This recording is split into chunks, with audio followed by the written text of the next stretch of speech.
तो दोस्तों, welcome to our back bencher study group channel. आज हम संविधान के निर्माण के बारे में पढ़ेंगे। तो चलिए शुरू करते हैं।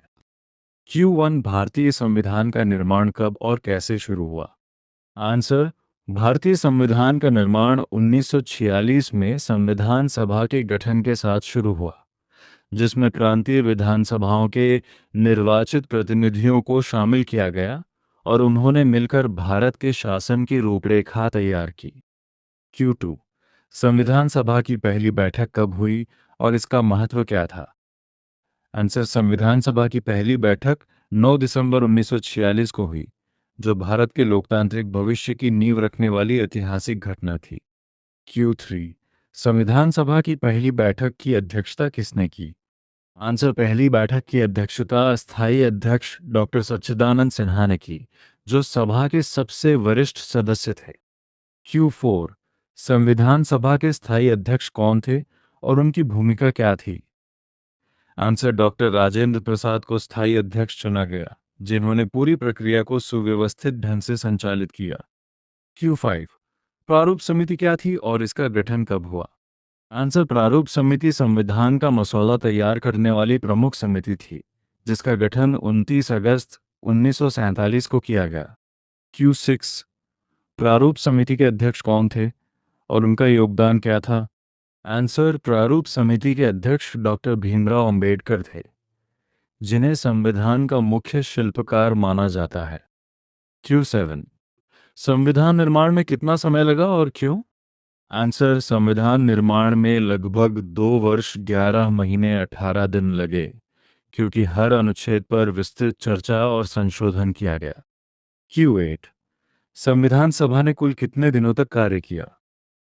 आंसर, संविधान सभा ने 11 सत्रों में कुल 165 दिनों तक कार्य किया, जिसमें गहन विचार विमर्श हुआ।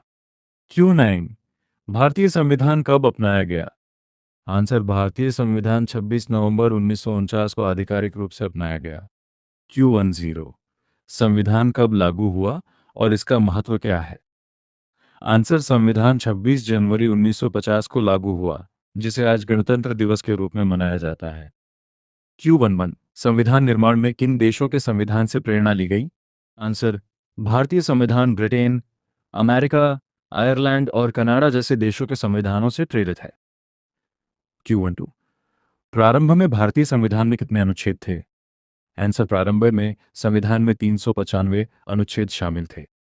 Q13 संविधान में प्रारंभ में कितने भाग और अनुसूचियां थीं और उनका क्या कार्य था? आंसर, संविधान में प्रारंभ में 22 भाग और 8 अनुसूचियां थीं, जो विभिन्न विषयों जैसे केंद्र और राज्य की शक्तियां, प्रशासनिक ढांचा और विशेष प्रावधानों को व्यवस्थित रूप से प्रस्तुत करती हैं, जिससे शासन स्पष्ट और प्रभावी बनता है। Q14 भारतीय संविधान की सबसे बड़ी विशेषता क्या है और ये क्यों महत्वपूर्ण है? आंसर, भारतीय संविधान की सबसे बड़ी विशेषता यह है कि ये दुनिया का सबसे लंबा लिखित संविधान है, जिसमें विभिन्न सामाजिक, राजनीतिक और आर्थिक परिस्थितियों को ध्यान में रखते हुए विस्तृत प्रावधान किए गए हैं, जिससे यह विविधता वाले देश के लिए उपयुक्त बनता है। Q15 संविधान सभा के सदस्य कैसे चुने गए थे और इसका क्या महत्व था? आंसर, संविधान सभा के सदस्य प्रांतीय विधानसभाओं के निर्वाचित प्रतिनिधियों द्वारा अप्रत्यक्ष रूप से चुने गए थे, जिससे विभिन्न क्षेत्रों और वर्गों का प्रतिनिधित्व सुनिश्चित हुआ और संविधान अधिक लोकतांत्रिक और समावेशी बना। Q16 संविधान सभा में कुल कितने सदस्य थे और विभाजन के बाद क्या परिवर्तन हुआ?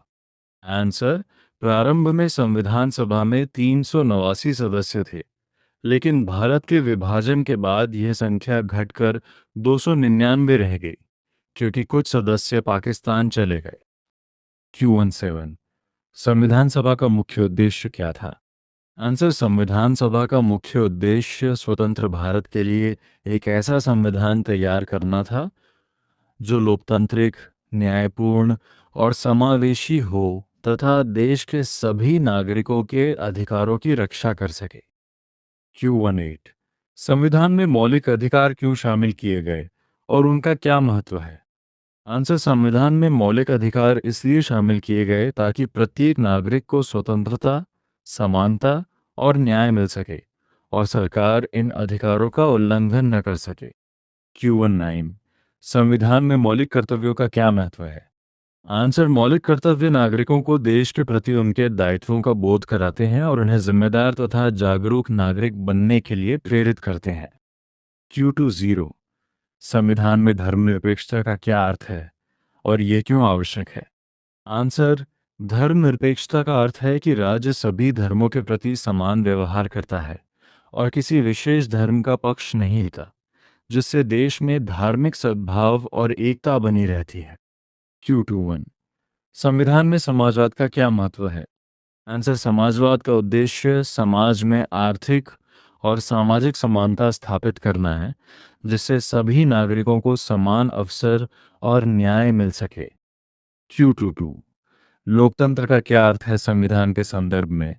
आंसर, संविधान के संदर्भ में लोकतंत्र का अर्थ है कि देश की सत्ता जनता के हाथ में होती है और जनता अपने प्रतिनिधियों का चुनाव करती है, जिससे शासन जनता के हित में कार्य करता है। Q23, गणराज्य का क्या अर्थ है और यह भारत के लिए क्यों महत्वपूर्ण है?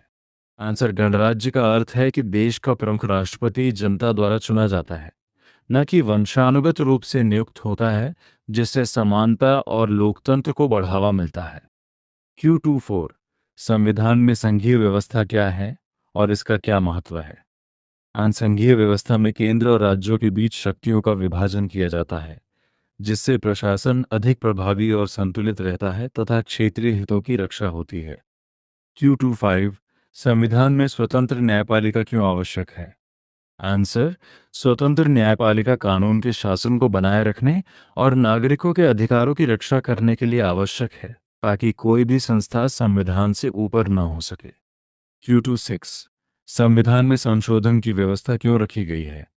आंसर, संविधान में संशोधन की व्यवस्था इसलिए रखी गई है ताकि समय और परिस्थितियों के अनुसार आवश्यक बदलाव किए जा सकें और संविधान हमेशा प्रासंगिक बना रहे।